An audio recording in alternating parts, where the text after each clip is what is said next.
بسم اللہ الرحمن الرحیم۔ محترم ناظرین، السلام علیکم۔ جب حضرت قطب الدین بختیار کاکی رحمۃ اللہ علیہ کی وفات ہوئی تو کوہرام مچ گیا۔ جنازہ تیار ہوا، ایک بڑے میدان میں جنازہ پڑھنے کے لیے لایا گیا۔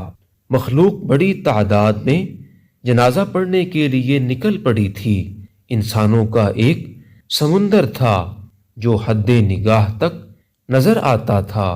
یوں معلوم ہوتا تھا کہ ایک بکھرے ہوئے دریا کی مانند یہ مجمع ہے۔ جب جنازہ پڑھانے کا وقت آیا، ایک آدمی آگے بڑھا، کہتا ہے، میں وصی ہوں، مجھے حضرت نے وصیت کی تھی، میں اس مجمع تک وہ وصیت پہنچانا چاہتا ہوں۔ مجمع خاموش ہو گیا۔ وصیت کیا تھی؟ خواجہ قطب الدین بختیار کاکی رحمۃ اللہ علیہ نے یہ وصیت کی کہ میرا جنازہ وہ شخص پڑھائے جس کے اندر 4 خوبیاں ہوں۔ پہلی خوبی یہ ہے کہ زندگی میں اس کی تکبیر اولیٰ کبھی قضا نہ ہوئی ہو۔ دوسری شرط، اس کی تہجد کی نماز کبھی قضا نہ ہوئی ہو۔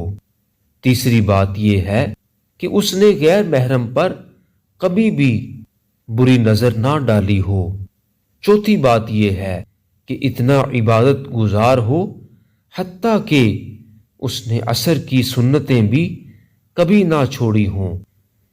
جس شخص میں یہ 4 خوبیاں ہوں وہ میرا جنازہ پڑھائے۔ جب یہ بات کی گئی تو مجمع کو سانپ سونگھ گیا، سناٹا چھا گیا، لوگوں کے سر جھک گئے۔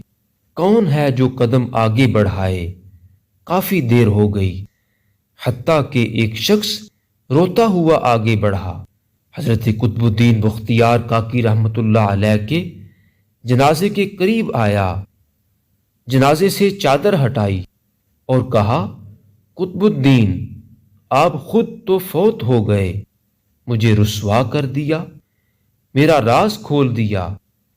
اس کے بعد بڑے مجمع کے سامنے اللہ کو حاضر و ناظر جان کر قسم اٹھائی، میرے اندر یہ 4 خوبیاں موجود ہیں۔ لوگوں نے دیکھا یہ وقت کا بادشاہ شمس الدین التمش تھا۔ کبھی ہمارے حکمران بادشاہ ایسے بھی ہوا کرتے تھے۔ اگر بادشاہی کرنے والے دینی زندگی گزار سکتے ہیں تو کیا ہم دکان کرنے والے یا دفتر میں جانے والے ایسی زندگی نہیں گزار سکتے؟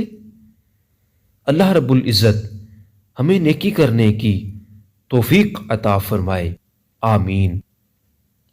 دوستو، اس طرح کی مزید ویڈیوز دیکھنے کے لیے چینل کو سبسکرائب کر دیں۔